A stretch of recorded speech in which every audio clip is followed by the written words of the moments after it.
আমি হলাম এই মাইয়াতের বন্ধু কোরআন।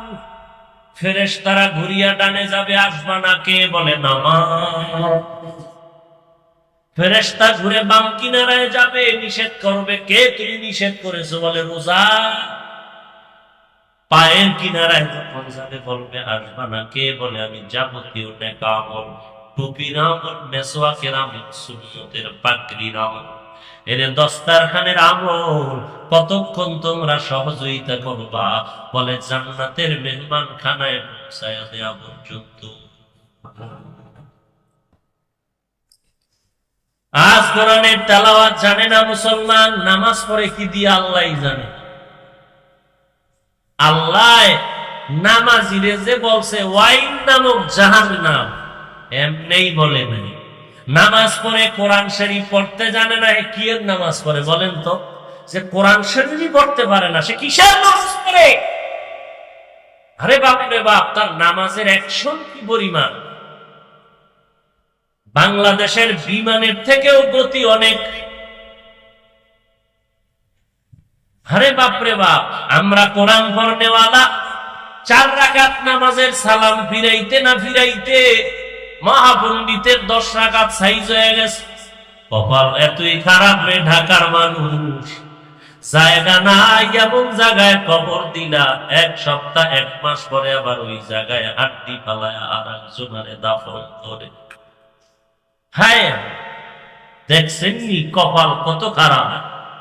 যেই জায়গায় লাশটা আমার দাফন করলো ওই জায়গাটাও আমার না, ভাড়া নিছে কয়েকদিনের জন্য, 1 মাস 2 মাস পরে ওখানের হাড্ডি ফালায়া আবার আর একটা লাশ দাফন করে।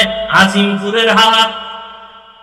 ঢাকার শহরে মানুষ মাটি দেওয়ার জায়গা নাই, একই কবরে একের পরে এক একের পরে এক, খালি ভাড়া খায় কবরে ভাড়া দিয়া কবরের জায়গা ভাড়া দেয়। এতদিনের জন্য তোমার কাছে দিয়ে দিলাম, টাকা দাও। টাকা নেওয়া শেষ, কয়েকদিন পর আবার শুনি ওই 2-1 দিন 1 সপ্তাহ পরে আবার ওখানে সব ফালায় আর একজন ওখানে ঢুকায়। এবার বুঝেন যে বাঙালি কি পরিমাণ দুর্নীতিতে চেমচিয়া, লাশ লইয়াও বাট পারি। চিন্তা করছে? হায় হায় হায় হায়, আপনার আমার কি হালাত!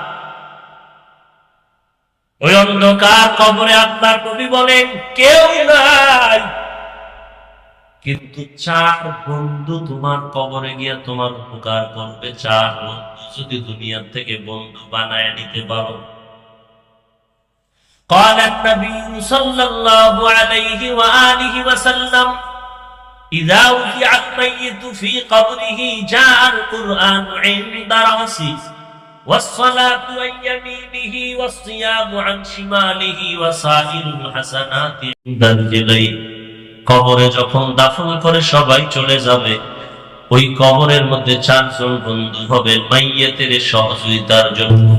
মাথার কিনারায় ফেরেশতা যখন যাবে বলবে আসবা না, কে বলে আমি কোরআন শরীফ পড়তে পারে না, 10 রাকাত তাই পুরা 10 রাকাত পড়া অপেক্ষায় আছে হুজুরে, এখনো সালাম ফিরায় না, কখন দুরূদ পড়বে আর জেলাপি দিবি। এই হলো আপনার আমার নামাজ।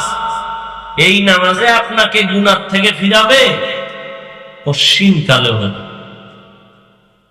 এখন এইভাবে নামাজ যদি আপনি বিশুদ্ধভাবে পড়তে চান, যতই মাস্তানি আর বাহাদুরি আর চালাকি করেন, কোন না কোন একজন আল্লাহওয়ালার সংস্রবে যেতেই হবে। কোন বাহাদুরিতে কাজ হবে না পাগড়িওয়ালা ভাই, কোন বাহাদুরিতে কাজ হবে না টাইটেলওয়ালা ভাই। বহু টাইটেলওয়ালা দেখছি বয়ানে উঠা খাজা মঈনুদ্দিন রে গালি দেয়, আবু হানিফারে গালি দেয়। তোমার পাগড়ির ভ্যালু কি? তোমার টাইটেলের ভ্যালু?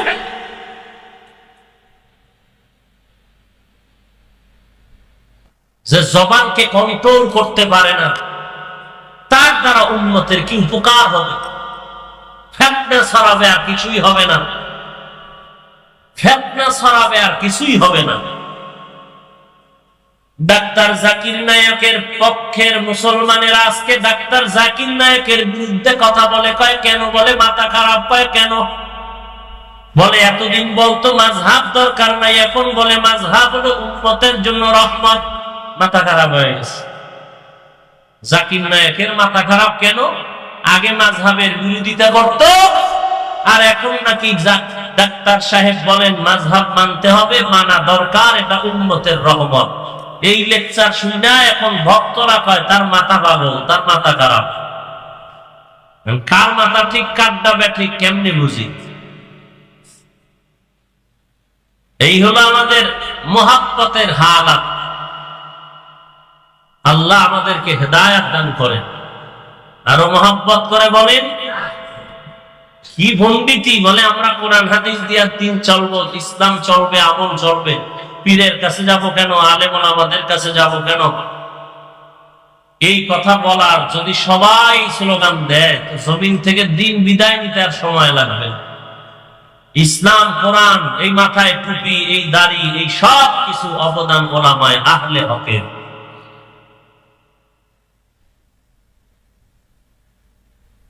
অতএব এই রবিউল আউয়ালে আমরা এখনো সুযোগ আছে তওবা করে আল্লাহ রসুলের সুন্নতের আদর্শকে গ্রহণ করি।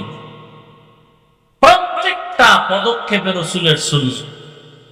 খানা খাইতে বসবেন কি করে, হাতটা ধুইবেন কি করে, লোকমা দিবেন কিভাবে, সব নবী শিখাই দিয়েছে। আর এগুলো উলামায়ে কেরামদের থেকে দেখে দেখে শিখতে হবে। রাজি আছি তো ইনশাআল্লাহ?